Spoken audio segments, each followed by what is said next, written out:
Hi and welcome to the latter stages actually of the first rack. It's more 9-ball action from the 2023 Derby City Classic. It's a round 14 clash between two giants of the game, well maybe not by stature, but certainly by ability. Alex Pagulayan and Fedor Gorst. Both players have a loss. I'm Mark White, and I must admit, it's a little bit cold in the booth today. It must be the freezer next to me, Scott Frost. Hello Scott. How are you doing, Mark? Great to hear from you, and I'm excited to do this match. Yeah, sorry about we were a little bit late to the party. Scott and I were wandering down in the elevator, and all of a sudden we said, they've started, we were told. Thank God for text messages. We might have gone and got some breakfast first. Yeah, and we got here as quick as we could. It looks like Pagulayan didn't get quite far enough, and this is game number 1, round number 14. So these guys are feeling it. Yeah, it's win or go home at this stage. I believe there's about 6 players left now. Oh dear, and well, Alex with a chance to get off to a flyer, and he's given that one to Alexeyevich. What is Fedor's real name, actually? Alexeyevich. I wonder how many of them at home knew that one, Scott. That's an interesting name, and I didn't know. And big thanks to Bad Boys in conjunction with Railbirds who have bought this video action for you. And lots more to come. Head on over to Railbirds. There's plenty of stuff, and Scott Frost, the man in the booth with me, he's got some one pocket matches on there as well. I was watching one last night. I've actually been doing a little bit of research on you, Scott, and at the end of this rack I'm going to go a bit down memory lane with you, if you don't mind. Oh, wonderful. I cannot wait. While we're waiting, Fedor Gorst is looking to play this one in the lower side pocket, right, Mark? And if he gets it down, the 2 is racked randomly, 9 on the spot, and the 5 as in the back, as we see. They are not allowing the 2 to be racked in the back here. Yeah, good point. And another rule which is, well, could be a very, very important part of this match as well, is the fact that there's no jump cues allowed. Fedor Gorst, in my opinion, the best in the world with the short stick. Well, if he wants to jump today, he's going to have to jump with a longer stick, and it's going to have to be the playing cue, not even the break cue. And of course, the 3-foul rule we are using as well. So you're all up to date with the rules. Let's sit back and see. Well, I think he'd love the jump cue here, would he? Yeah, it looks to me, Mark, like he can make this with a slight jump, but for the folks at home, this is all we have to work with. This angle can fool us. I know that's hard to believe, but it can fool us. I'm wondering if he can swerve this or jump it with just a half jump. To me, it looks like he can make this, Mark, but the angle must be fooling me. Yeah. Apologies, but you know we can't have all cameras on every single angle on every table. We'd be out of business, Scott. Yes, we would. I want to know, yeah, so now he's looking at that mid jump, and you'd have to think if he's going to shoot it, he's a favorite, but when he's avoiding it the way he is or continues to look at it, it tells me that it's much tougher than we think. And you'd like to think that he wants to punish Pagulayan for missing that 9 in game number 1. Yeah, and another reason he really wanted to take this 2-ball on was because the 3-ball is nearby as well. It could basically just stop the cue ball. But he's going to be trying to find some cover here behind. Oh, he's playing a push out. I'm sorry. Apologies for that. Well, look at this, Scott. Yeah, Mark, and I think he's actually gotten a little fortunate that the 6 rubbed the 2, because otherwise Pagulayan could just come off the top side of the 2 and bury him behind the 9 and 5. Now it's a little trickier because the 5 is higher than the 2, so there's no way to really get the cue ball up table without hitting it with some type of speed or English. So this is a little tricky. Well, I'm a 5-7-5 Fargo, and my first thought here was, does that 9 ball bank into that side pocket past the 5? But that's a 500 7-5 Fargo. We're talking about an 844 at the table. Yeah, and I'm only in the 700s somewhere, but the 3 I believe impedes that 9. I'm not positive. It's a little tricky. I would consider almost, as you can see how much time Fedor is taking, I would consider possibly just trying to chop this 2 in between the 9 and 5 and come around table. I don't know. He's in a tough spot here. Let's see what he comes up with.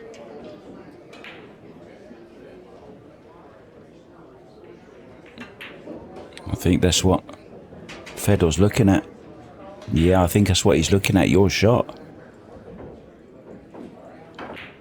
Yeah, I don't know what else he can do here. This is definitely tricky. He'd like to get the cue ball up somewhere about the line of his cue, I believe, or unless he's looking to kick behind this, but I don't think he can clear the 5, and it's risky catching the 9. If he could kick and stick with a high cue ball, that would be ideal, but I don't believe he can get enough the ball.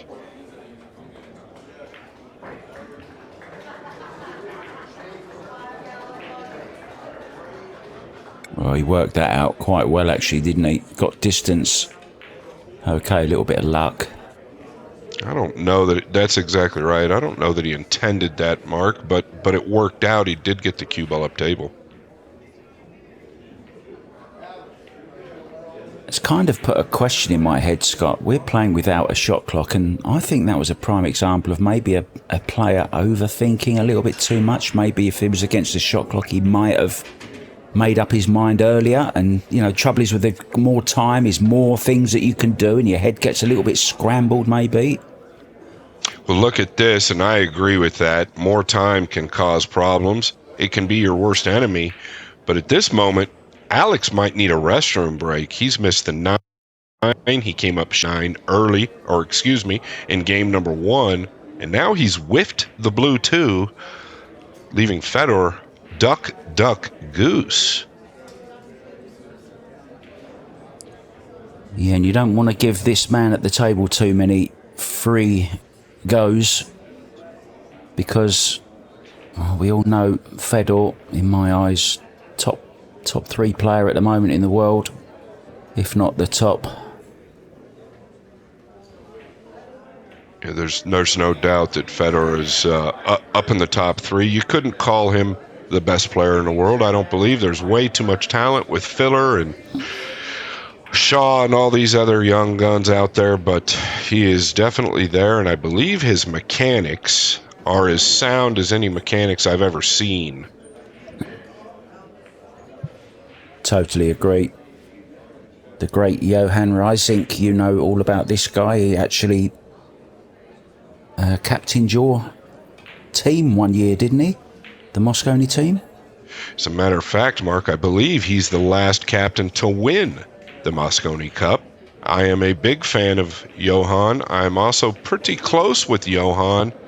I don't think the guy does much wrong. And I can tell you, if you're young and you have him in your area, camp out in his driveway. Yeah, nice way to put it. And somebody that's been in his driveway a few times is Tyler Steyer, another one of your youngsters, maybe one of the older youngsters, if I can say it like that. Bit more experience in the Mosconi Cup, etc. Winner of the Kremlin Cup, which was held in Fedor's home country, Russia, of course. Yeah, and that's a great point. You can see a reflection of Johan's abilities in Tyler's game. Tyler's had a great year, and Fedor takes down game number 2 with ball in hand early on. Yeah, looking very, very dangerous, and we'd like to take this opportunity to thank our stream sponsors, Hustlin, JB Cases, of course, and Jerry Olivier Custom Cues also, and those light people, it's Littman Lights.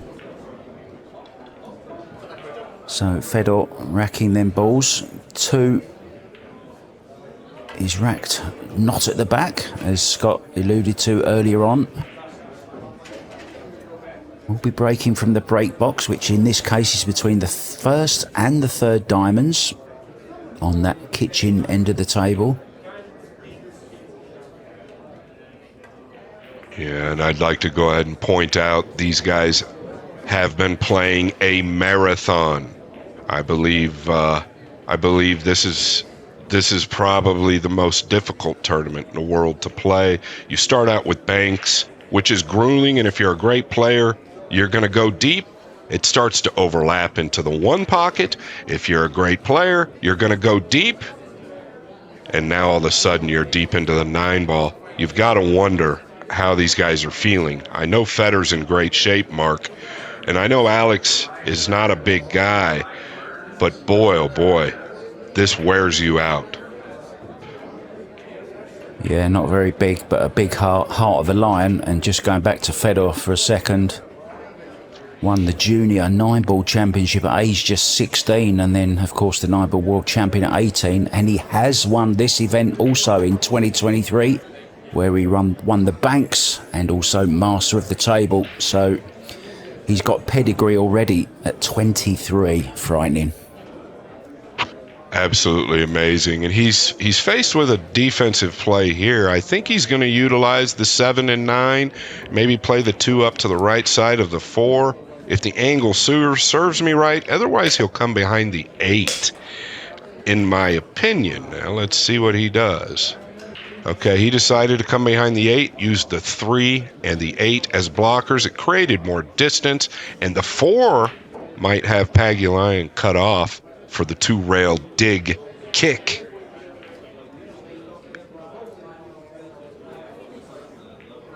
Yeah, and this is tricky, isn't it? He is Filipino by birth, though. Only by birth. He's been in Canada since he was 13, I believe, Scott. But he's got that Filipino blood in him. It's like a built-in sat-nav wiring, isn't it, that these Filipinos have? Yeah, you're not joking. The heart that the Filipinos have, it's like instilled in them. Anything they do, if they paint better than anybody in the world. If they draw better than anybody in the world. They're probably the best cooks in the world, but are they the best kickers in the world? Can Pagulayan come away with a good hit here?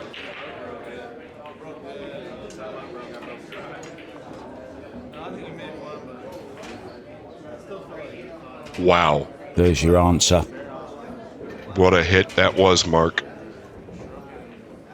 I remember in a previous match you and I commented on, it was young Shane Wolford, I think it was, and oh no, it was the other match actually, it was Jesus Asensio, when we were talking about his, not very good at kicking kind of thing, just happy to hit a ball, whereas that was a perfect example of hitting the ball exactly where you want. He almost like finding the potting angle on the ball.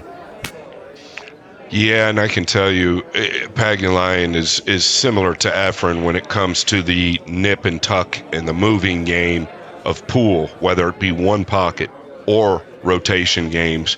He is one of the best, and we were witness to that on that shot. Fedor Gorst, on the other hand, like you mentioned, not allowed to use the jump cue. Can he find a way to the blue 2? If he was allowed to get the short stick out, I think he would have knocked this 2 in already and been on the 3 ball. He's got to come up with something else though, and he's up against. That's kind of the leveler I was talking about at the beginning of the game, Scott.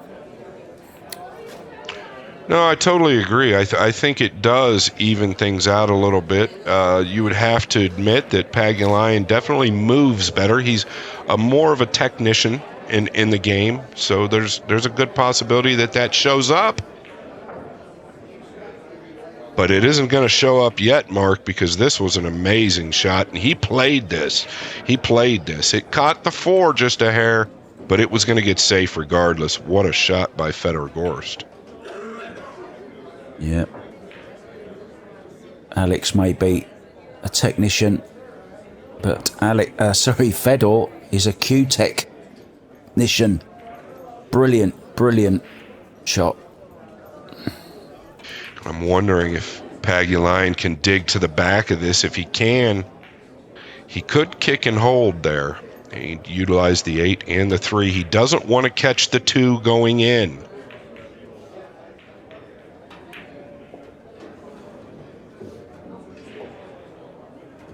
Well, it's a mistake. Yeah, it is kind of a mistake, Mark. I think the 2 passes the 6. Fedor eyeing it down. But now that I look at it a little bit more, it looks a little tricky. The 2 is real steep to the side. Does it pass the 6? If it does pass the 6, this is the kind of shot that you see Fedor practicing on the table an hour before the match starts when he gets the chance. These long straight balls, he seems to just stroke them in. Yeah, similar to the great Shane Van Boening. They both practice this long power shot. He's getting down on it awful quick, which tells me this ball must go.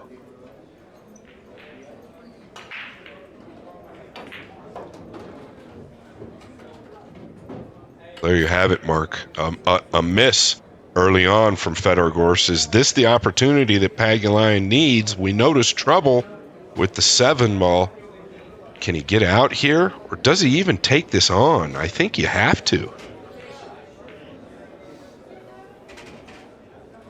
Yeah, there is a relatively easy safety on, but when you've got the chance of making the ball as well, you tend to eye up which is more difficult, the safety or the pot. Yeah, it's a great point. And he wants to stay aggressive because you never know at this level when your next opportunity will be. He's stretched out. The cue ball's kind of going away from the 3. He could play the 3-4 combination if he wants to use a little low right. And it's kind of a two-way if he'd like to get the cue ball behind the 7. But I think he's going to go for his pocket here.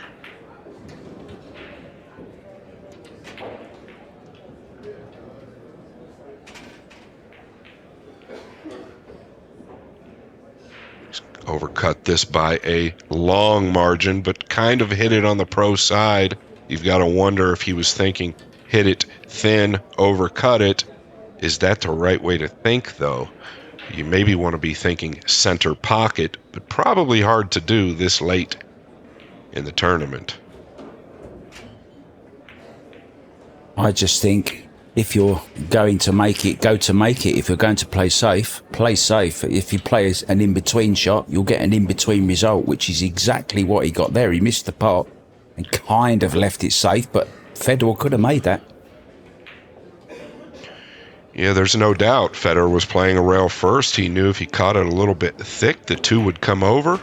He could use the 6 as a blocker. Pagulayan's got a little work to do here.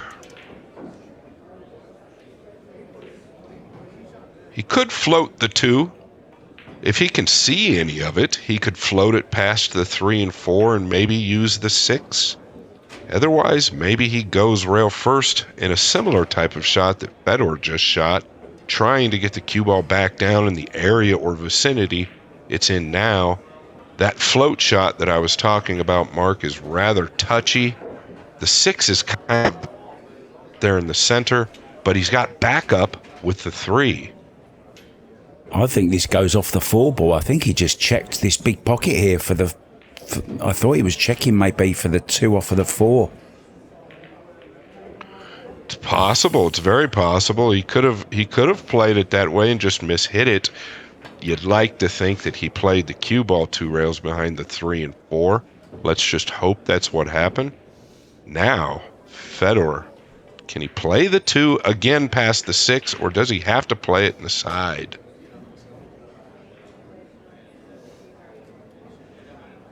Well, it's almost a carbon copy, isn't it, of the shot he missed earlier on, the 2 past the 6. I think he might be going to the side pocket in this instance. And I can't fault him. He's closer to the 2 this time. Side's a big pocket.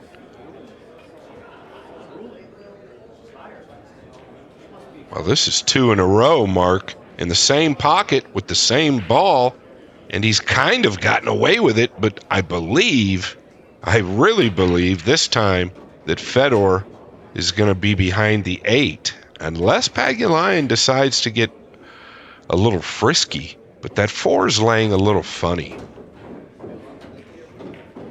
Yeah, it's frisky without the F, isn't it? This is very risky. If he goes for that, it's kind of all in. So I think he's playing your first choice behind the 8 ball.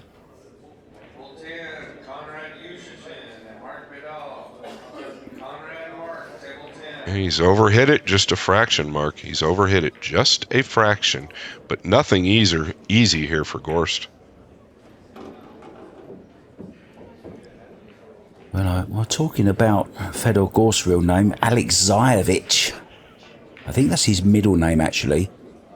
Alex Pagulayan's actual name is Alejandro Salvador Pagulayan.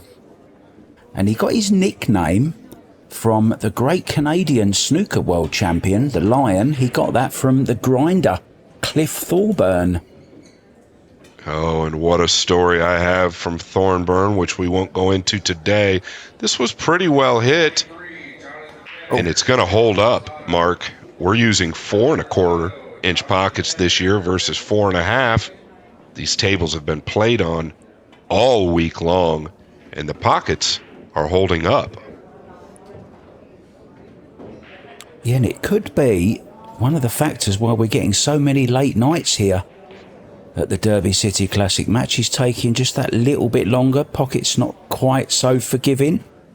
Of course, along with the amount of, I think it was like over 600 entries this year. What a great tournament this is, Scott.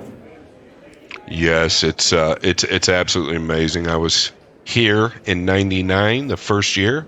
They had the likes of 42 players, I believe it was. And the next year, it was like 120. And by year 3, they were at 300 plus. And from there, history was written. Pagulayan, looking at the 3, right, Mark? I believe it passes the 4.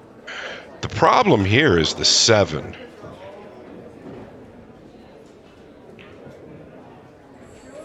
Yes, 8 blocking one pocket. I'm not sure. It goes in the side where the 4 is. He's overcut it, Mark. Well, Alex having a bit of a nightmare or an early morning mare here. And you've got to wonder if that has anything to do with the guy he's playing. Is Fedor Gorst in his head? I know that a top player isn't supposed to think like that, but fatigue is a real factor, and sometimes a certain player or two can get to you. Fedor is 22 years the junior to Alex Pagulayan, and you know as well as most, Scott, these long days at the table, you're hanging around, you're never really sure of what time you're playing, you don't know when to eat, you don't know when to go and have a shower. It's very, very, hard on the youngest of bodies, never mind a 45-year-old. Yeah, no doubt. And right now, I'm wondering if Gorst has the angle to drop to the short side of the 7 to play it in the lower side pocket. And he does, and it looks like the speed is there. What a play this is. On a button. Beautiful. Just wants to roll free of the 9. Does not want to be elevated over that 9. Anywhere past it, he will be good. Nice. Use the rail. Even better. And I'm convinced that the stroke that he uses, he's so smooth, and he seems to hold on to the cue ball just that slightly bit longer than some players who've got more of a stabby hitting action. Where he seems to, I think that's why his positional play is so good. He's actually feeling all the shots.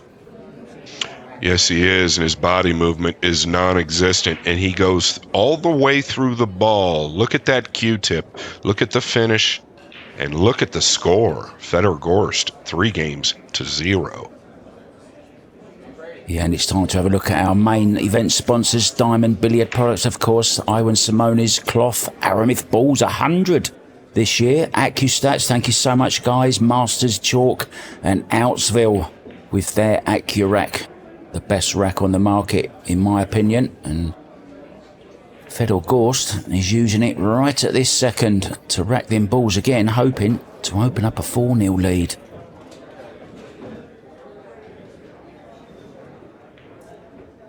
Now then, Scott, I did a little bit of research on you, my friend.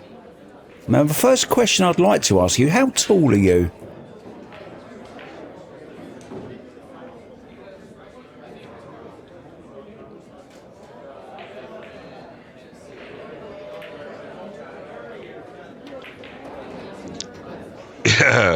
I apologize. I'm about 6'3". Yeah, because I read something about you wanting to be a basketball player before, but you were a little bit late for the coach one day and you got dropped. And you, along with a friend, nipped into a pool room, and from then on, pool was your game. Yeah, that's the truth. I missed a practice due to an illness that my brother had in the military, and I came back. He told me I couldn't ride on the bus. We had it out, kind of, and a friend talked me into sneaking into a pool room. I got hustled for $22, and the rest is history. Kind of like that break right there, Mark. Pagulayan, I don't know that he can make this one. Do you think he can make it?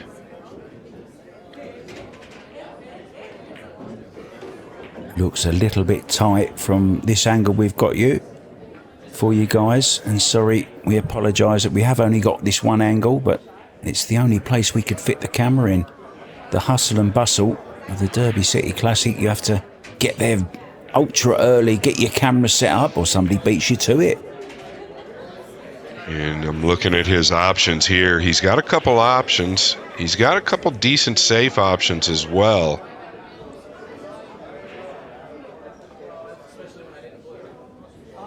Oh, he tried to spear the one in using the 6 as a backboard. Look at where this finished. This could have finished a little bit better for Fedor, but it didn't. What a lovely line you just used there. I'm going to be stealing that in future commentaries. Could have gone better for Fedor. You're a poet, Mr. Scott. And I don't know it, I can promise you. So what does he have? That's the question. He can't bank it. The 8 has him blocked. Can he cross the 3 past the 8 between the 4 and 8 and send the cue ball up behind the 2? He's got to miss the 6. Is he looking at the cut shot? I don't think that's available.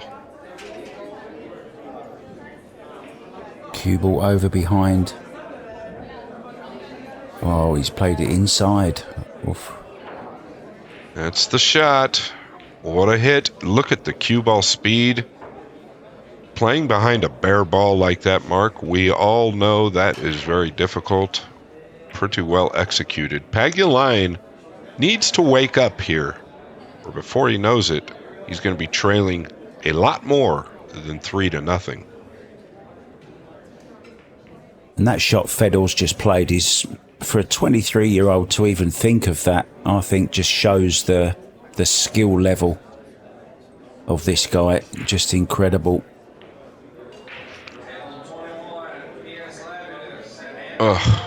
Things just not going Pagulayan's way. And rightly so, he's made a couple of monumental errors. I think Fedor can get out here, but does he draw away from the 9 or go into it? If he goes into the 9, Mark, he's going to have to contest with the 5, I believe.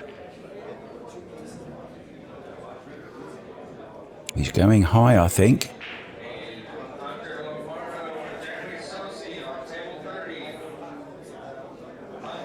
Yeah, you called it very, very true. Caught the 5 as well. So this is a little bit awkward. Yeah, I'm a little bit surprised, Mark, that he didn't hit that firmer, just knowing that he would clear. Whether he hit the 5 or not, in his mind, if he hits it a little firmer, he's going to clear that area regardless and probably get a little better shot. How does he play this? Does he cut it to the top right or the middle side? There's your answer. Looking at the top right as we look, cue ball coming naturally down for the 3 ball. And should he miss it, he might end up with a little bit of cover behind something. Yeah, and to your point earlier, he's not thinking miss, because if he does, he's probably going to. Oh, that little flick on the 6 there just closed the pocket up, but now I think he's going to have to use that 6.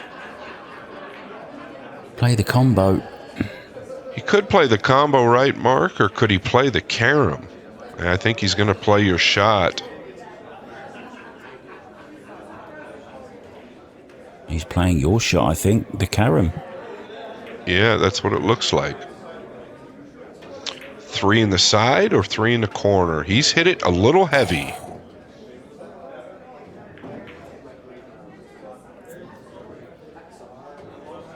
This is an opportunity for Pagulayan to get on the board. He needs to play it one ball at a time here. Don't get ahead of yourself. Don't think about the mistakes in the past. Knock this 3 down. It carries automatic position. Just get the 3 down. You've got to start with 1, and there's no better time than now. I must admit, Alex looked tired as he walked round the table there, kind of stretching his neck. Very grueling tournament, and he's got a lot of body movement. His confidence is lacking. You can see it. I know it's hard to believe in round 14, but this tournament is beyond grueling. It's almost impossible to explain.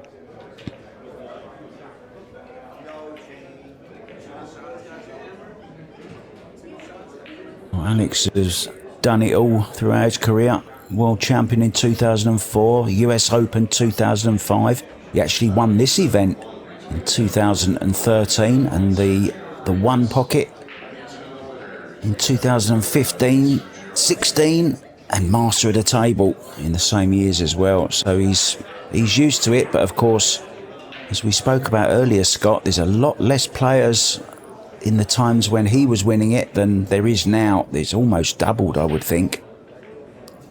Yeah, Pagulayan's resume speaks for itself, and his talent and his ability to relate with people are amazing. But the players nowadays, I must admit, even being a little bit of a player myself, are on another level. Is Fedor looking to come off of the 6 with the 4? No, he used it clean. He's going to have to avoid the 9 here. You've got to wonder if he's going to kill this with a top inside English and kind of bend the cue ball, or can he hit the 5 thin and come 3 rails missing the 9 and 7, Mark?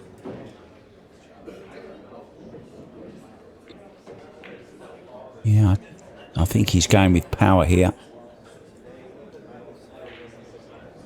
Beautifully stroked around. Knew exactly where that cue ball was going. Yes, he did. Come off here 2 rails towards the 7 with a little low left, possibly. I think he wants to avoid the 8 at all costs. So this is a punch draw, or actually just get through the cue ball here with a little low left, just like so. There's that action again, Scott. It's almost, he's really feeling the shot. He's like, it's so hard to explain, but he just seems to be getting through the ball better than anyone I've ever seen. Yeah, and it doesn't look like he uses a lot of power, and he gets more action off the cue ball than most people. And you could give credit to Johan Rusnik for some of that, right? He's taught him this fundamental, and it really, really works. Look at Tyler Steyer as well. I mean, Tyler Steyer's fundamentals let's all admit it, right? He's got rock solid fundamentals. And Fedor Gorst on the way to a 4-0 lead. I'd have to say, I believe Tyler, I always get them mixed up. Tyler Steyer has probably the soundest foundations of all your American players. I really do, and expect big things from him in the future, because he has got that kind of style and technique which will stand up under pressure. Yeah, I totally agree. American players were kind of, I guess I should use the term, kind of bastards in their own way, where they were all individual players. They learned their own technique and style in their own little town, and it was a lot different than the structured European players. Not to say that it was wrong. I don't think it was wrong, because there's a ton of talent that have come out of the States. But things are changing now, even for the American players. I also think a big factor of that is the equipment changes over the years, which maybe favour the European style a little bit more, the tighter pockets being the number one reason. I'm not taking anything away from, the fact that Americans can't play on tight pockets, but it's just technically wise, you have to be a little bit more sharp. No, I totally agree. The Americans, including myself, Shane Van Boning, a lot of players grew up and spent a lot of time on the bar table, which is a 7-foot table, but we mixed and matched it. We would play on the 7-footer, then we'd play on the 9-footer. So there wasn't a lot of consistency. And to your also to your point, every pool room had different tables, had different pockets. So it made things a little bit difficult. Looks like Fedor caught the one a fraction thick, catching the right lower point on the side pocket. And as things have been going, I don't believe Pagulayan can see the whole one ball. And I also believe that Pagulayan might have left. So while he's gone, we're going to take a break. So I believe Alex is back from his break. And we're back as well. Scott Frost and myself, Mark White. It's Frosty and White in the booth. Only apt, isn't it? Just after Christmas. Still a bit frosty around, Scott. Yes, sir. Yes, sir. Happy to do this with you. Alice pulling out the shadow move, or the shade move, the old shade move. We all know that move. I'm just kidding. I don't know that any of us know that move, but he's trying to see if he can catch the one full enough to pocket it in the lower right corner. It looks tight to me. I must admit, my first thought was, what's the problem? This goes in the corner, bottom right-hand corner, but perhaps you're right. Perhaps it's not as obvious as I thought it was. Yeah, I think if it went, he would have already shot it, right, Mark? But he does have options. That 5 is a big ball. He could roll the 1 up past the 6, use the 6 and 5 as cover. It all depends on how much he can see of this 1. And maybe it does go.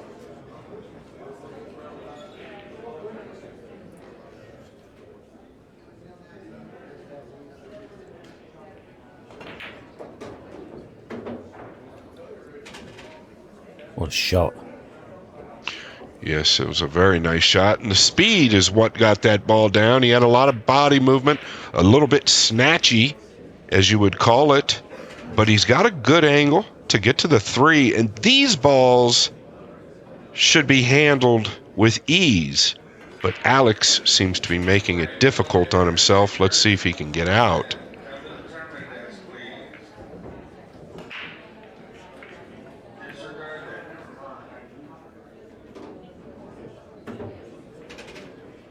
Pretty self-explanatory here.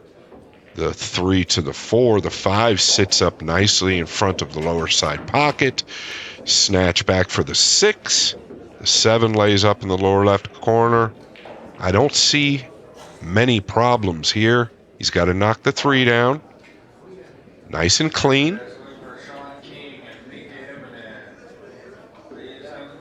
This is a little bit of a stretch for Alex. He's only a small guy. Very, very accomplished snooker player, though. So he's not afraid to use the bridge, or the rest as we call it, when called upon to do so. He actually won the 2005 Southeast Asian Games in snooker. Now, I believe, Mark, that he tried out, and maybe I'm incorrect. We might have to find that out at another date. But I believe, because I was around Alex quite a bit, I believe he tried out at making the snooker tour over there in Europe at some point, or in England. Yes, you're absolutely correct. He did. And he got close, right? He did get very close, but just missed out on the tour proper, I believe. Okay. I believe, even though he's trailing 4-0, we all know the heart of Pagulayan. I believe this is a big rack for him. He's got to get a little confidence underneath his belt. He's looking pretty good. He's stayed pretty solid through every shot so far this game, except the one. He had some body movement. And if there was any weakness of Pagulayan, I would say it's probably gets a little flinchy from time to time, which a lot of us do. As long as he stays still, Mark, keeps getting down and going through the ball. You notice how he stopped his cue there. He didn't go all the way through like Fedor does. And when you stop your cue or pull it back, it tends to cause problems. Reminds me hugely of Alex Higgins and his namesake, you know. Back in the 80s, the snooker player, we all know Alex Hurricane Higgins, and his style off the table is I wouldn't say as exactly like Alex's, but he's very, very flinchy and always darting from here to there. You don't rarely see him sitting down relaxing. He's always kind of that energetic little man who's always running around the venues. Yeah, and I've done a lot of research on Mr. Higgins. He had a little flinch there, but what a legend Mr. Higgins is, Mr. Alex Higgins. And speaking of Alex, Mark, Alex Pagulayan is finally going to get on the board if I don't jinx him with this 9-ball.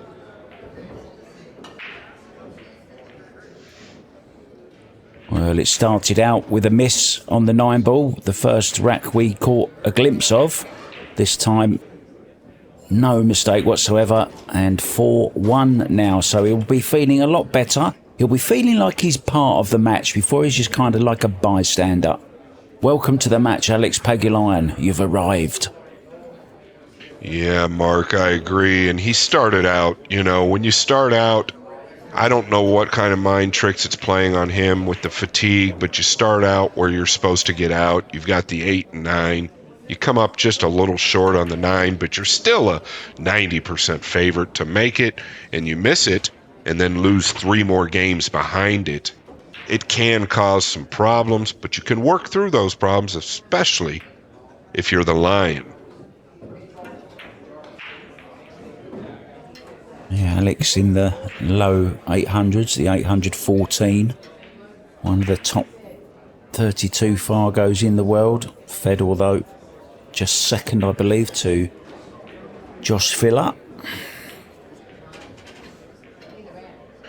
Pagulayan looking to pocket this one in the top side pocket. It's come short. He's hit him a fraction thin. He needs a rub off the cue ball. He didn't get it.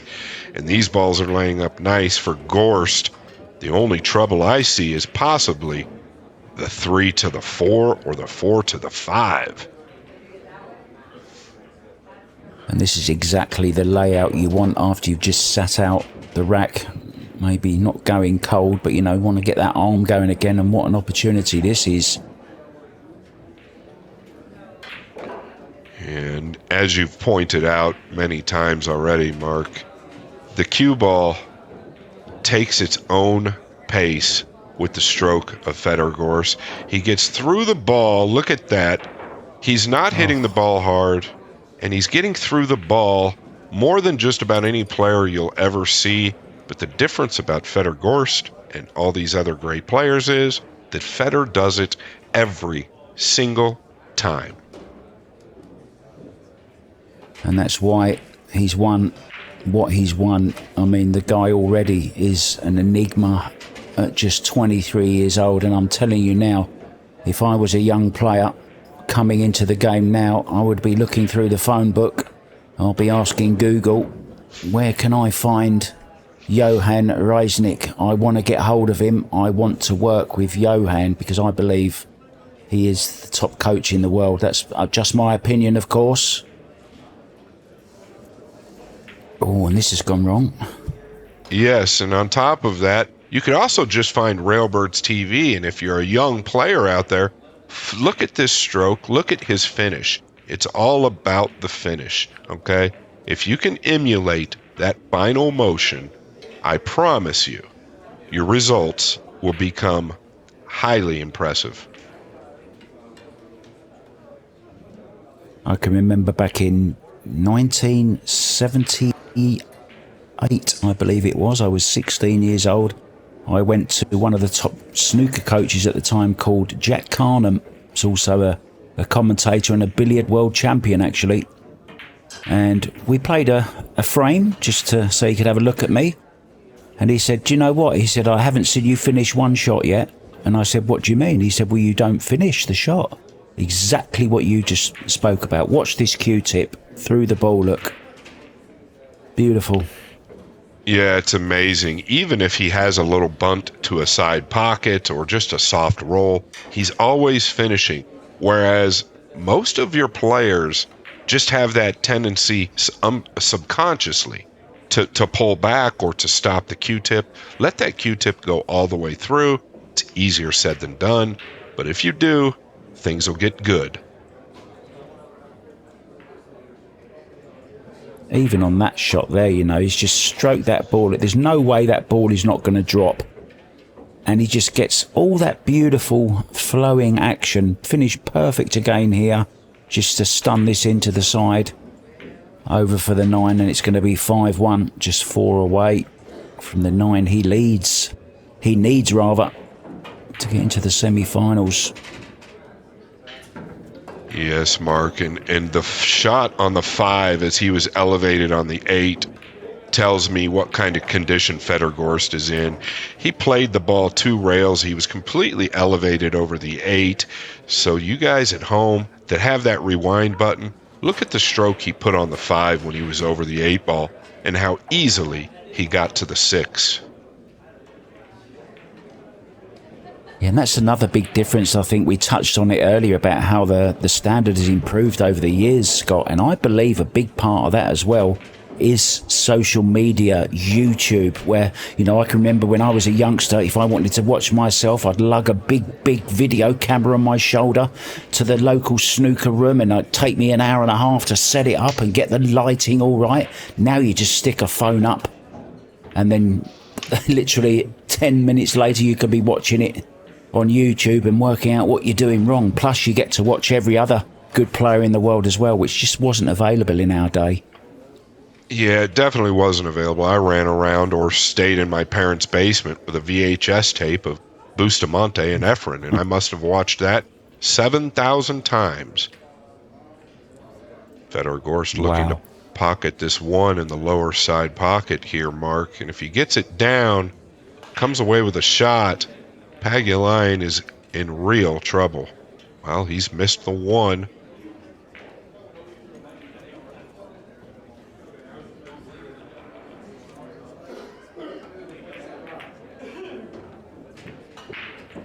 Does Pagulayan have a shot? This is the angle that seems to fool us, Mark. I don't know if Pagulayan can get to this 1. It looks like he's snookered, but I feel like he can make it. Yeah, I think he can just go rail first if he can't quite see it. I think he can just twist the cue ball around with a bit of English maybe if need be. Looks like he's going straight at it. This is tricky.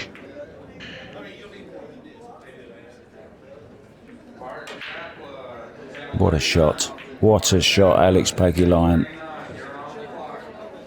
Yeah, and he's hit that well. The speed was pretty good. His only concern here is the 7 is a little left center of the side pocket. The cue ball is going away from the 2 ball, so he's going to want to play, I believe, this 2 ball in the lower left corner next, unless he thinks he can hold it there. Oof.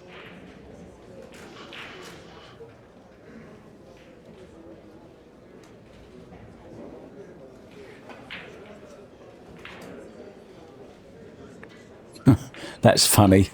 The Acurac there was hanging over the edge of the cushion. He noticed it. He thought, I'll go and move that, and it's still hanging over another part of the cushion.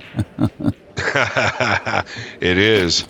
And I believe this is a little thinner hit than we think, but just a little low inside, kind of a drag shot. Just like so. Yeah, watch that cue ball on that rack. Absolutely. Yeah. As Mark pointed out, the Acurac, the all-important Acurac, playing a role in impeding the path of the cue ball. I watched a clip last night of a snooker player. He smashed in a lovely long green. Cue ball coming back round the table.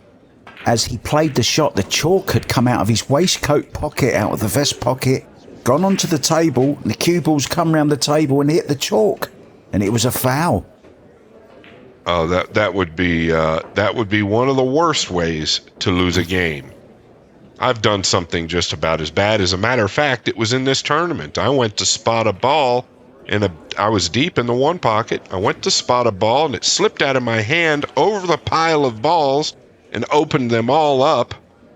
And they allowed me to get away with it back then, and we tried to move them all back. It was a foul, but it wasn't an intentional foul. But I've seen some crazy things happen in this game. Yeah, I bet you have over the years. You'll have to tell us some more of them, Scott. Another time. Pagulayan seems to be straight here, Mark. It just doesn't seem to have that killer in him right now. He just, he's exhausted. He's not confident, and it seems like every rack is just a struggle for him. Like this shot here requires a pretty good hit. I don't believe the 6 is frozen, so it's kind of I guess you would say a 10 o'clock hit on the cue ball. You're going to use a little center left English, but you don't want to overhit it. So he's not even comfortable with the inside English. Now he's going to the inside, but the speed is really important, and it's easy to miss this ball.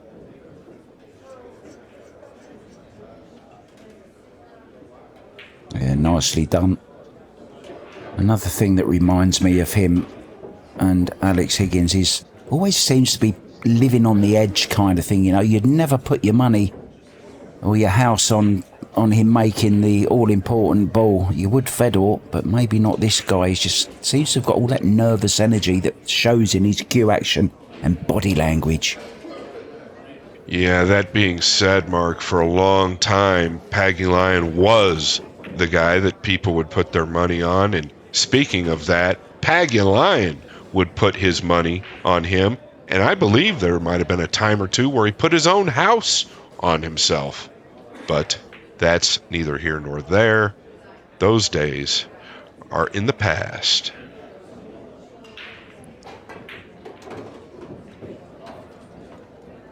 So, Scott, I like to do this thing when I have especially somebody with such history in the game as yourself. I just like to ask you a little bit about yourself. I call it getting to know you behind the cue. So how much do you think of this sport is actually in the head, Scott? I believe after you have the ability, I think it's probably a lot higher than people think. 80 to 90%. If you have an elite ability, it's all in your head. Is pool a sport or is it a game? 100% a sport. Triangle, rack or template? Triangle. 9 ball or 10 ball? I'm old school. I've got a big break. Let's go with 9 ball. And lastly, best ever American, Earl, SVB, or have you got somebody else in mind? SVB, no doubt. Thanks for asking them questions as we see the break from Alex, and it's a good one. Made a couple of balls off it, Scott. Have a look around. Tell us what you see. I don't know that he can get to the 3. This is that funny angle that can fool us or mislead us. But if he can get to the 3, the cue ball is right there. He can stop or stun above the 7 to the orange 5. Then there's another problem. The 6 doesn't pass the 7. He's looking. His body language tells me that he's straight in here.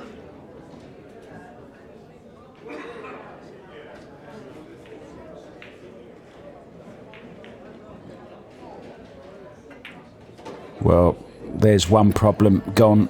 The 6 ball now goes. That was a really nice little shot he's played there. Had the perfect angle to just nudge into the 7, hold for the 5. Now the 6 goes, Scott.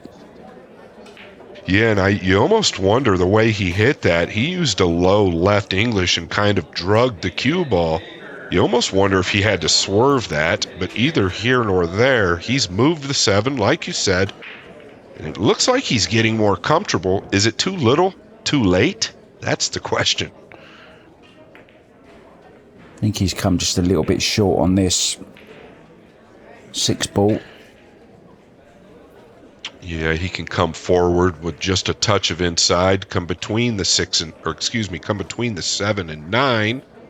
He's questioning it. I don't believe you want to come above the 9 unless it's steeper than I think. It's a little easier to pocket the 6 coming above the 9 because you don't have to use the inside English.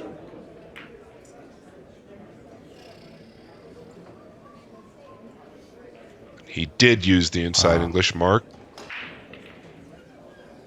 Beautifully played, wasn't it? Inside English in that case, for you guys watching at home that may be new to the sport, was just inside left English, altering the natural path. Beautiful Might shot. even need to use it here, Mark, or just a pinch of it with some high cue ball. Yes, he did. Yeah, just straightened it. He's fallen a little flat, Mark, and that tells me that the cue ball is coming back towards the 9. He's going to have a little bit of a tricky shot on the 9, but on our screen, doesn't it look like he's got an angle? Yeah, it does look like he can draw just down past the side pocket for it.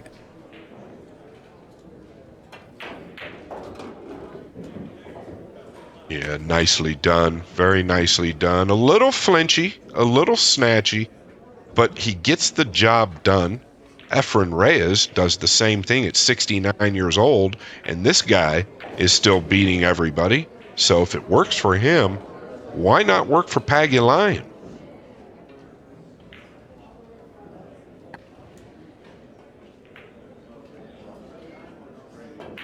There you have it. Pagulayan wins game number 8. He's climbing back into this match, and you have to wonder if it wasn't for a few little blunders that weren't really little, how big of a lead could he have in this match?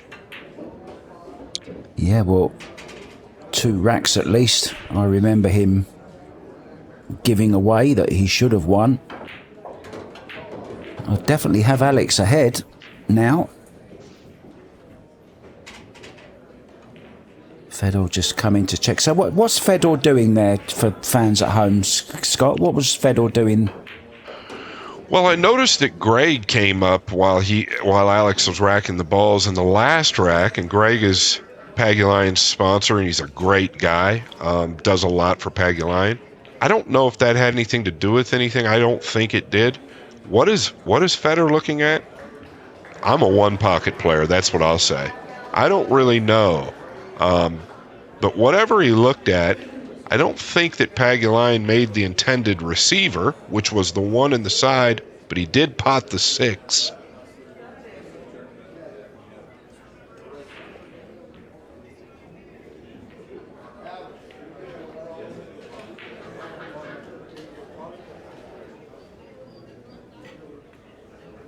Does this bank this one ball? Yeah, he's faced with difficulties, and it just seems to be the story of the match, in my opinion.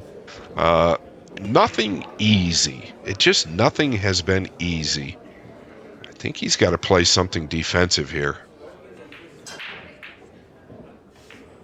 Well, he's looking at your shot, Mark. He's looking at it. It's suicide. If he catches any of that 3, these balls lay real nice. Yeah, and can he get the cue ball away from the 5 as well? That could be a factor, whether he plays it or not. And I'm looking for a defensive play, and it's not just jumping out at me due to the 5 being so close to that 1 ball. I mean, I guess you could chip the bottom of the 1 and play the 1 up behind the 5 and maybe the cue ball into the 3. I think he's going to go for it, Mark.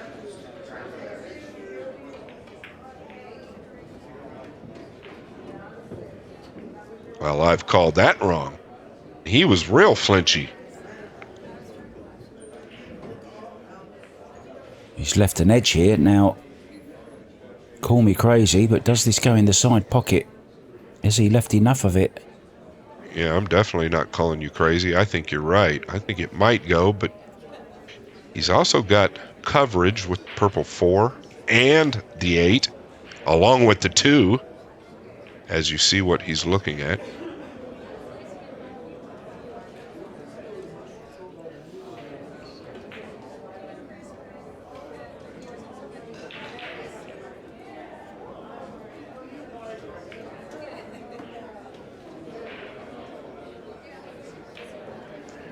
Did it stop in time? Well, looking at Fedor's reaction as he kind of banged the rail on the way round, I think he's left a piece of this.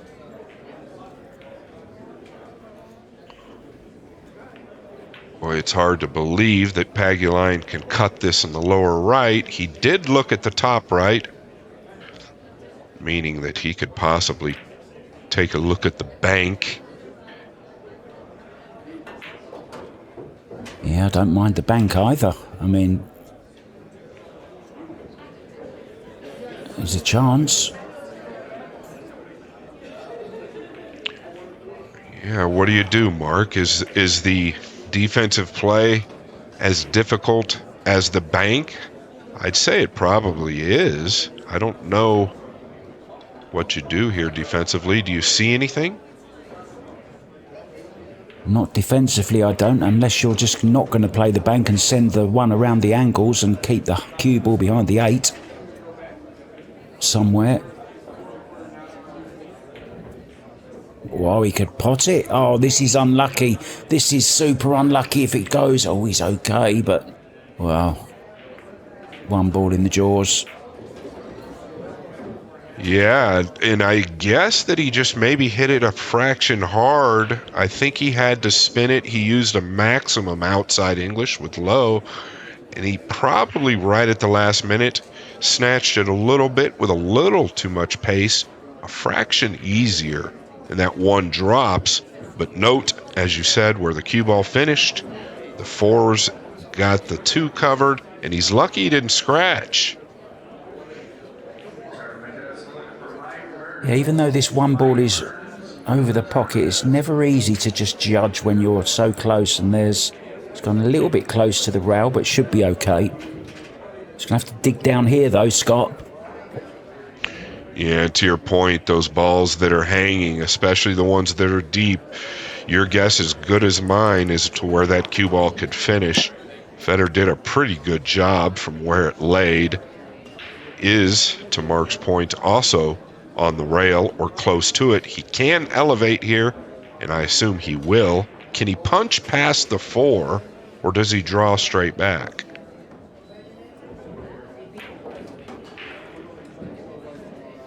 I think he's going to draw this. Or kind of a draw stun kind of thing, just to come to the right of the 4-ball as we look. Oh, he's going forwards, is he?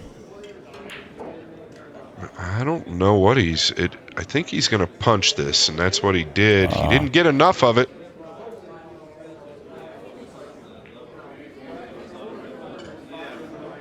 Yeah, it's the shot you were talking about. Just catching the 4-ball, though. Still fancy him to make this.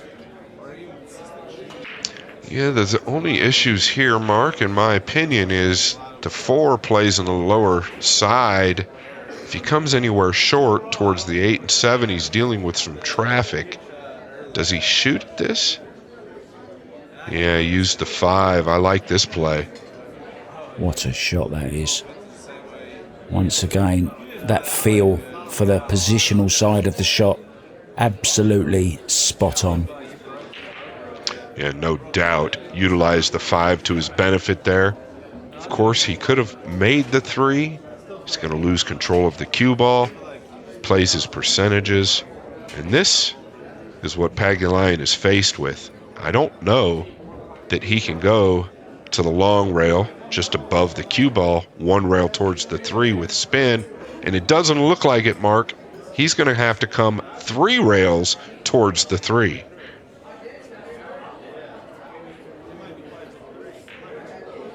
Looks good. What a shot this is from Alex Pagulayan. Unlucky. Absolutely, what a hit that was. That could have changed everything. If he knocks that down or gets safe with that hit, that could have changed everything. But instead, the Russian robot is at the table. I wish he'd have called himself the robot. He went with the Ghost. I don't really like that, to be honest, but don't see the relevance of it. I think the robot would be much better. Yeah, a lot of us in the States still call him the robot, especially at some of the one-pocket tournaments. But I know publicly he's known as the Ghost. And another reason for calling himself the robot, in Russian, the word for hard work is like roboto or robota. Okay. So that kind of was why I thought it was an even better name for him as well, because he's worked so hard as well. Probably harder than anyone else in the game, apart from Shane, possibly. Yeah, and there's no doubt, Mark. He's not 100% natural player. Everything he's done is due to exercise and work, pure hard work, time on the table. So robotic really seems to fit him, roboto, as to what you said.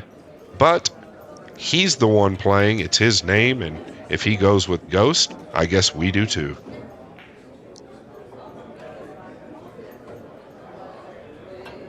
Nice shot.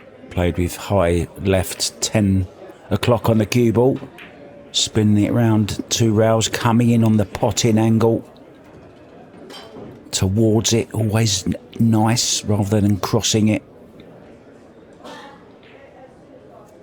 Yeah, and watch this cue finish. Look at that cue finish. Something I would like to emulate, Mark, and I've really worked hard on my game, changed it a lot, gotten the loop out of my stroke, and the great Jerry Bryseth has also worked on this with me. But when I get tired or don't feel right, my finish is nowhere near Fedor Gorst. And look at Fedor Gorst take another 3-game lead in this game 9. Yeah, and I've only got one term for his stroke, and it's a sexy stroke. It's just so beautiful. I want to grab my cue and get to the nearest pool table whenever I see him play, because he makes it look so easy. He's one of them guys that you think, right, if I just go and emulate what he's doing. But I always find so fascinating, Scott, the fact that the difference is just the the speed of the cue going througue that cue ball, a little bit too quick too early and it looks horrible, a little bit too slow and the elbow drop comes in before you even get to the cue ball. But it's that timing through that cue ball which is just so beautiful, so sweet, so sexy to watch, just fabulous, honestly. It really is fabulous, and his cue speed is typically just about the same on every shot, whether he's using power or he's rolling the ball. And the reason that he gets so much out of the cue ball, even on soft shots like that 5 that he shot this game 2 rails out towards the 7 that you were talking about, the reason he gets so much out of that cue ball is because of how he finishes and how he strikes the cue ball. It does wonders for the movement of the white. Yeah, even on the break, watch this break stroke.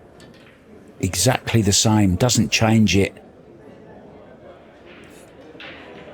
I'm a little surprised. I thought he made the 1 again, and it's come so close, but it caught the point, and it's finished right in front of the cue ball.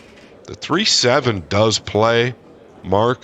But once again, we've gone over this a few times in this match. Pagulayan faced with nothing easy, so he's going to use the 2-5-9 here or play a two-way. Yeah, he's going to use the 2-5-9.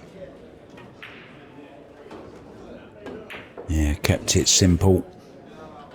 Once again. Something that Pagulayan seems to do more than others. And he does this in his one pocket game, probably does it in all pool games. If he's shooting a shot, he shoots the right shot more than just about anybody I've ever witnessed. Whether he executes it or not, especially nowadays, he's getting a little older, like the rest of us. But boy, he's always shooting the right shot. Yeah, there's a lot to be said for that as well. You can always be forgiven for missing the right shot. My coach used to tell me, you can never be forgiven for missing the wrong shot. I like that. That's a really nice way to put it.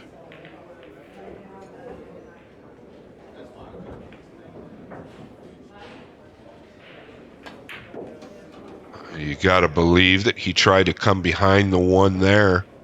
Put a nice stroke on it, made a nice hit. Pagulayan can come back and forth here. He's going to be below the 2, but he'd like to miss the 5. It's a little tricky with the 9 being where it's at. Would you risk maybe going into the 9? Yeah, you could risk it. You'd have to spin this 1. It makes it a little tougher to make. I think a center ball back and forth, just a touch of left, is probably the way to go, unless the angle misleads me. Maybe it's easier for him to shoot your shot. Yeah, maybe he's coming in between the 5 and the 9. He just had a little glance at that. I agree, Mark. The way he's set up there, it looks like that. Nice call.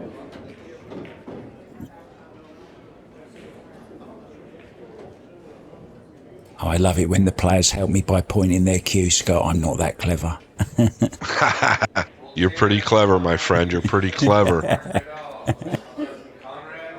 I don't know here, though. The thing I think he's worried about is position on the 3 because it's not natural. He's going to have to cut the 3 towards the 7. So is he better off with the cue ball almost where it's at now so he can catch a heavier side of the 3, kind of leaving it there versus coming low towards the 6 to where you're going to have to cut the 3 thinly. The 3 is going to come off that bottom rail pretty hot. So where does he want to end up here? Or does he feel like the combination doesn't play? I was wondering if he was looking at maybe playing a high left on this and coming off the rail and going over towards that 3-7. I feel like he can play the combination anywhere up table. And that's, I think, what he's... Well, is he weighing out a safety mark? Maybe to put him behind the 6?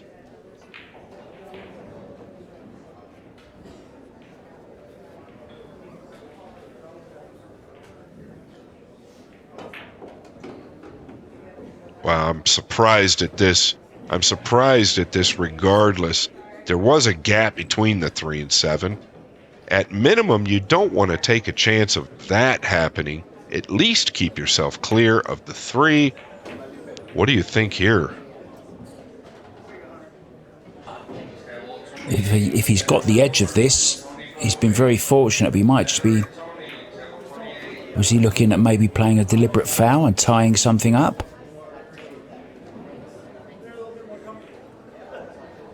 Yeah, you might even consider kicking to the rail and nudging the 7 into the bottom of the 3. Put a little right-hand English on the cue ball, kicking to the R bottom rail. Just got to be careful here. Oh, this is touchy. Well, he's double hit it. I don't know if it was intentional, but he double hit it to double kiss the 7 to keep it low, and it worked.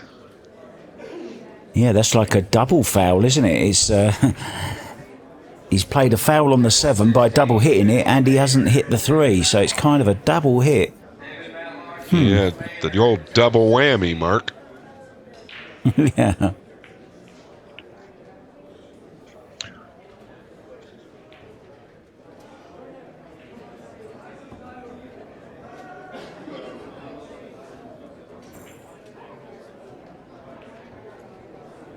What is he measuring up? Is he going to graze the 3 and try and nudge him up behind the backside of the 7? That's devastating if he can execute it. Yeah, and Alex on 1 foul. We are playing 3 foul. It'd be quite a feat, I think, to 3 foul Alex Pagulayan. You'd have to come up with something special, and that looks like something special. Yeah, it really does. Note the 7th looks to me like it's wired. If Pagulayan could somehow find a path to the 3, you'd think that the 7 might go. Can he bend the cue ball around the 7 above the 6 like a bend draw?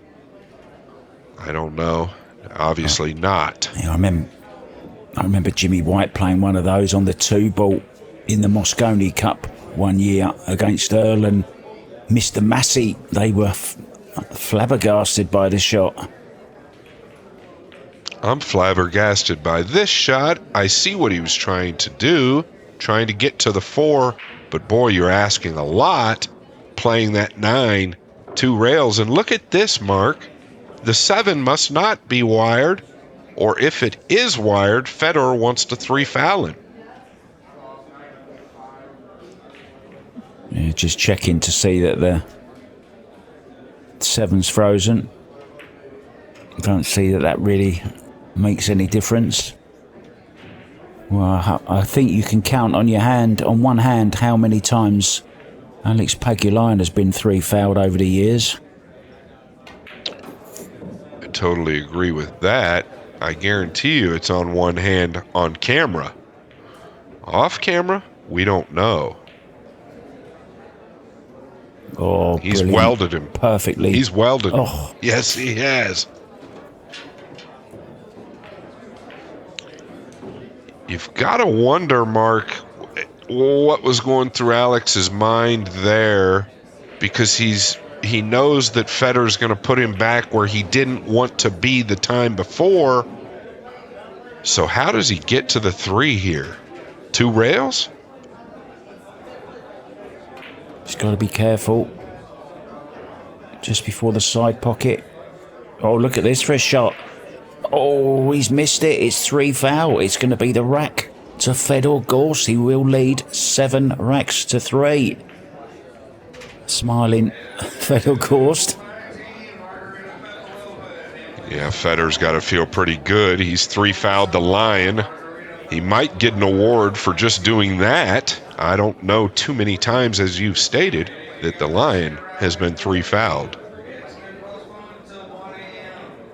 Yeah, well, they've got Master of the Table. Maybe they need to introduce a new award, as you just mentioned, too. 3 fouling, a Filipino, any one of them. Yeah, no kidding. You've got to wonder how many times Efren Reyes has been 3 fouled. I don't see any YouTube clips of it. It's probably happened. Very rare.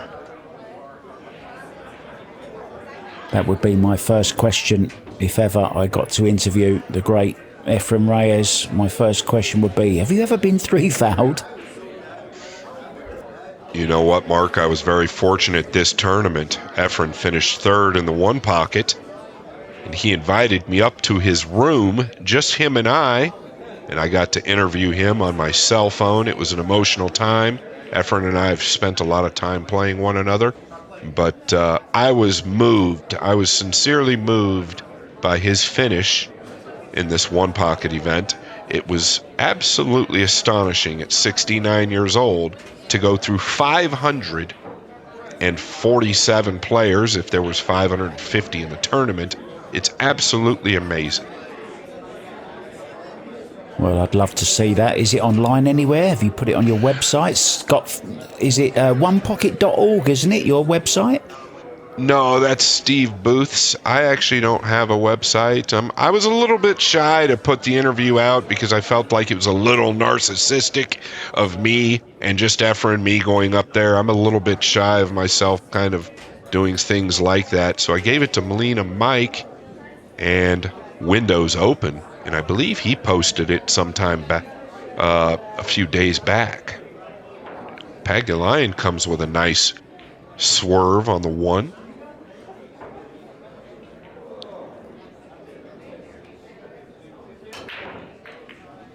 Can he get to the 3 mark? Is it available? Is there any pocket for the 3? It looks like the 3-5 combination is what he's going to have to tend with. Yeah, other than that, in the same pocket as the 2's going. Wow, he's nudged into it. Has he ruined the combo? Well, that could have been really unlucky, that roll. Yeah, it could have been, and this is, I don't believe Fedor's going to like this. I think he'll weld Fedor to the backside of the 5, but he can't reach it. That's the problem. He's 4'6".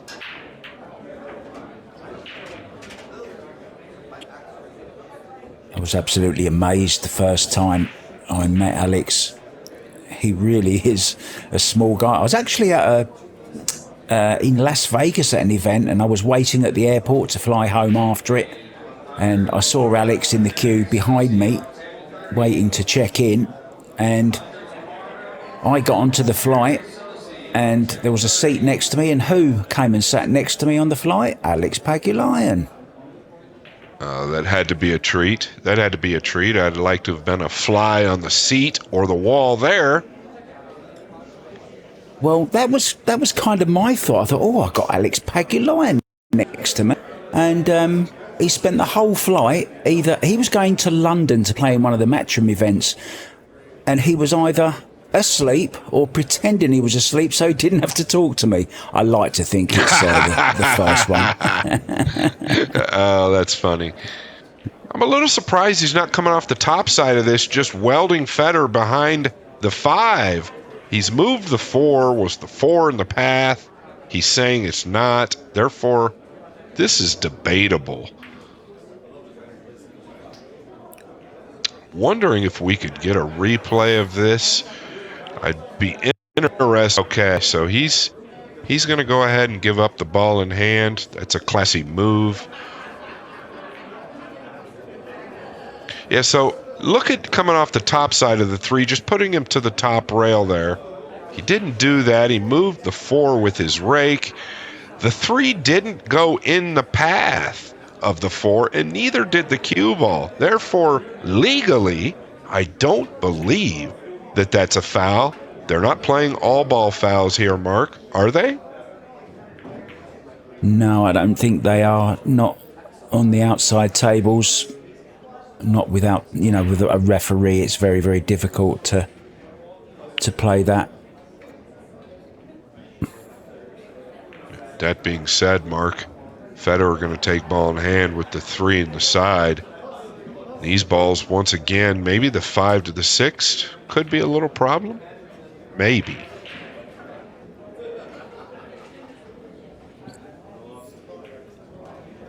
just so good though, isn't he? Can just drop this in. And now play the draw shot. I hate using the word problem. I should have never said that with Fedor at the table. Yeah, I mean, nothing's a problem. And, you know, the great thing is he trusts his fundamentals as well. And that's such a huge part.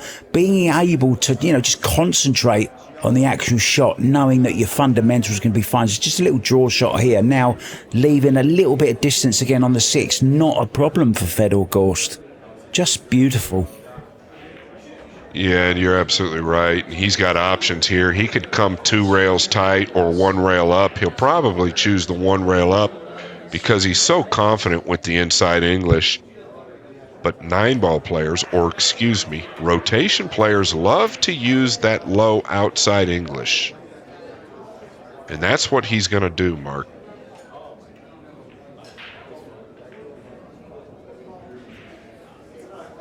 Yeah, and I'm a huge fan of that shot because it allows you to keep the stroke the same.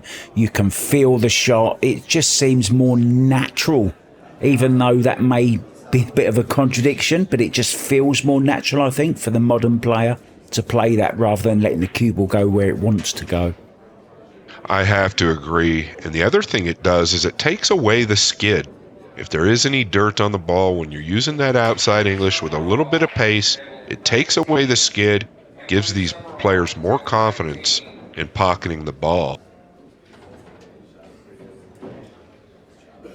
Yeah, absolutely. And once again, prime position on this 8 ball just to draw down. Perfect on this 9 ball to get Fedor Gorst on the hill. Gorst the ghost robot, call him what you want. Just pretty to watch. Brilliant. Sure is. Do us a favor. Like and subscribe Railbirds TV. Hit that notification bell. Railbirds TV, along with Bad Boys Billiard Productions, bringing you all the action on YouTube. Thank you guys so very much. I really find that notification so helpful. You know, I might be laying there thinking, well, what am I going to watch? Am I going to put Netflix on? And then all of a sudden, a little pop-up comes up on my telephone and says there's a new from Railbirds. As long as it's not one I've been commentating on, I'll click that bell and go and give it a watch. Can't bear to hear myself, Scott. I'm the same way, Mark. I'm the same way. I'm not a fan of listening to myself. I don't know too many people that are. I'm not a fan of watching myself or listening to myself. Yeah, well, we hear totally different, don't we? Yeah, we do. Does he knock the 1 in here, Mark, or does he rattle it out? He's really bearing down on this break.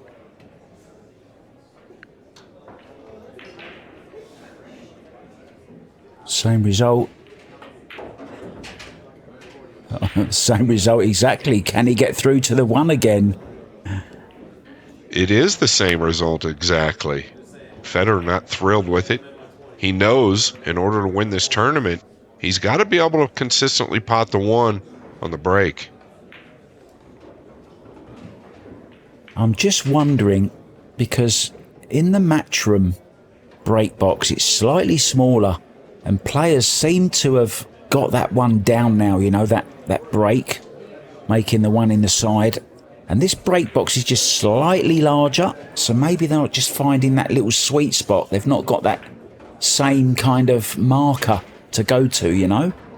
That's a really interesting point. Maybe because they have a wider spot in this break box, they're utilizing it, thinking to their advantage. But these guys are consistently making the 1 on even tighter tables in the matchroom events, sometimes 95 to 100% of the time in their matches. So that's a real interesting point, Mark. And a real nice shot by Pagulayan there to snooker Fedor Gorst.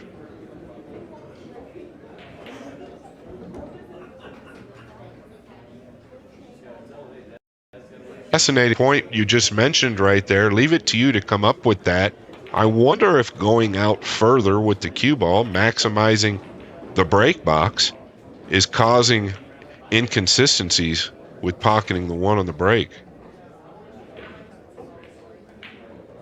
I think so. And if that was me, I would be out on that table, kind of not drawing on the table, but, you know, judging where the matchroom break box is and kind of giving yourself a reference to where it actually is on the table, you know, just by ball widths or something. Is it a ball and a half? Is it two balls different? Just try and find some kind, any little bit, any little nugget, you know. You're always looking for something, aren't you, Scott? Absolutely, absolutely. And I think it's a real good point. I think it could be a valid point. The cue ball more towards the center of the table, whether it's a little or a lot, might make a difference.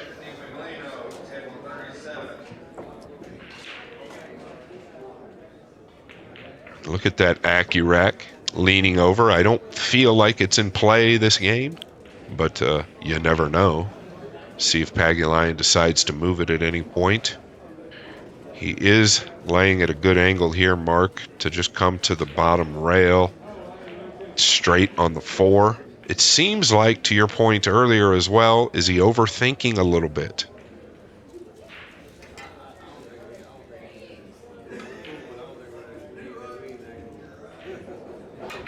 Pinpoint once again. Just going back to that Accurac hanging over the side there. I've just remembered a chalk foul by Max Lechner in the Masters. I forget the year, but it was quite recent, maybe 2021 in the Masters. Max Lechner, he had the rounded chalk and he dropped it onto the rail and it went and hit onto a ball, and it was a foul, of course. I believe it was the 3 ball, it might have been. Well, I tell you what, I can see how that happens. I have quite large hands, and I've tried and tried to get used to the round chalk. I can barely hold the square one, but the round chalk is a serious challenge.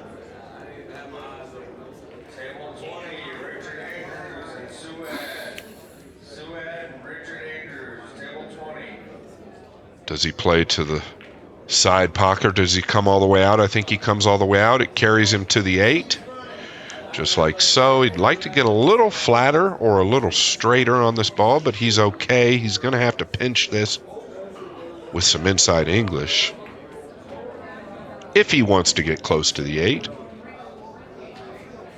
I think him just moving that rack gives you an indication. The cue ball is going over very, very close to that rack. That's why he's just moved it. Yeah. Didn't want to get flat or straight on this ball.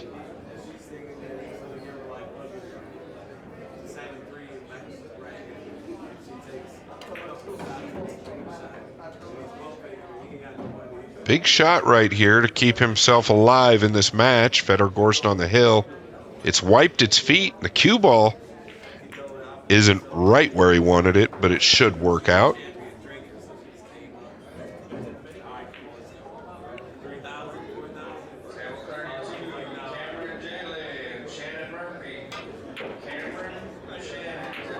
Stops the bleeding. Pulls another one back. It's 8-4 then to Fedor Gorst. He's still in there fighting. We spoke about the Lions' fighting quality, the big heart. And he won't be ready to give up no matter what time of day it is. We are your commentators, Scott Frost, along with the great Mark White. It's a pleasure working with you, Mark. It really is a pleasure. Well, likewise, I had a few things on my pool bucket list.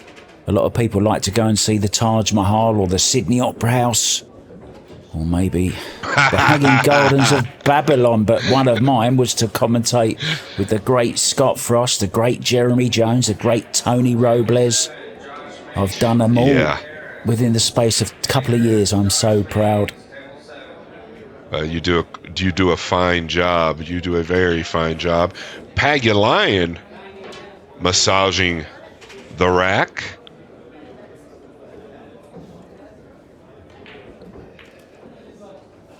What do you think, Mark? What if he just puts it over a couple more inches and pretends that he's using the matchroom break box. Could he get the one down? It's really an interesting point that you brought up. Oh, I have my moments, but no, he's gone with you see him just holding the cube. Well, maybe he's just moved it back slightly. No, he's sticking with the same one, Scott.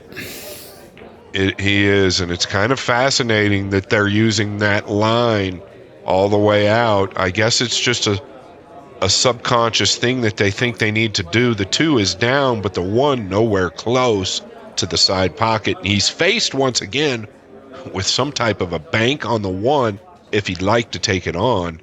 I don't think anything aggressive is there here. Do you, Mark? Well, the only reason I think he might play the bank is because of where the 3 is, and if he can get the cue ball over in that area somewhere, he will have a look at the 3. Should he make the 1? If he doesn't, he might get some cover. I thought he was too steep. That's a great call. I thought he was way too steep on the bank. That's a great call. He played a 2-way, and that is why you're in the booth. Well, I think I'm going to quit while I'm ahead. I've been Mark White. Thank you very much indeed. I'll leave you with Scott Frost. But it was a great call. I thought the 1 was way too steep. I believe the 3 passes the 9, but I'm probably wrong there as well. And looky there, I am wrong again. So I am also going to leave.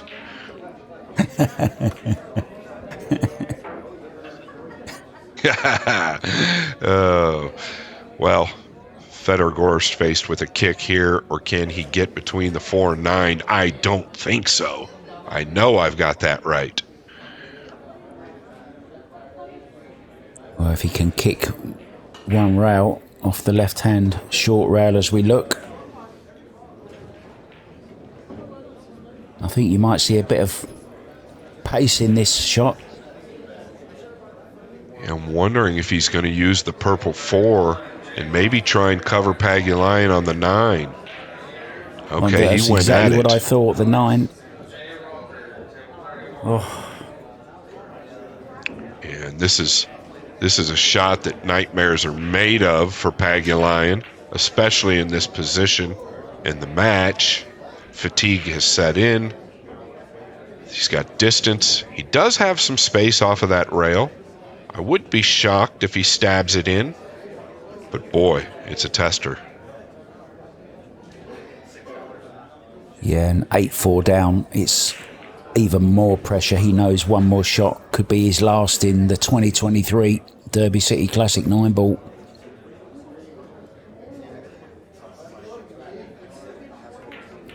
Well, he's caught it a hair fat, Mark, and as you just stated, that could be his last shot of 2023 Derby City Classic 9 ball. He's done very well. It's round 14. There's no more than 6 left in this tournament as we speak. Can Fedor Gorst get out?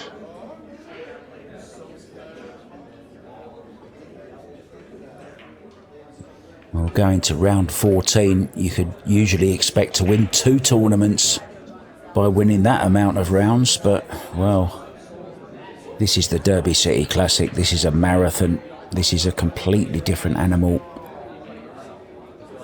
Yes, that's so true. You could win 2 tournaments, and you really could win 2 tournaments. 7 rounds will typically get you to the finals or a win in a tournament. And just think about that. There are 3 of these tournaments at this event, with 15 to 17 rounds in all 3 events. Mind-boggling.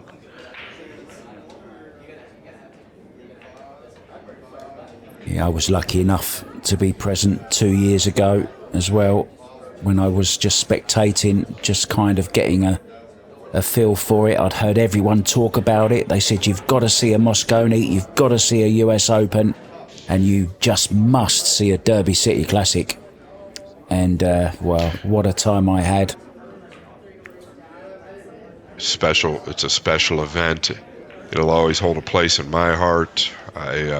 Did a lot of damage in my youth at this tournament. But at the current moment, Fedor Gorst is doing a lot of damage and looks like he's going to run away with this match. 9-4. I believe the 7 passes the 8 mark. Yeah, that's another example of that pinpoint position. Played it to absolute perfection there.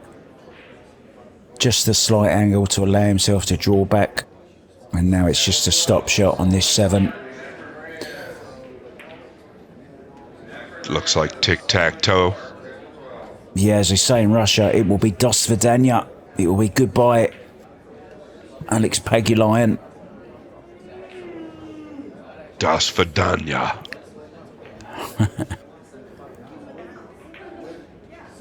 Fedor's made a lot less errors this match, right? And I think that the winning player proves once again why he's the winning player. He's made fewer errors and played a great match. Mark, it's been an honor to commentate with you. Go ahead and close us on out, brother.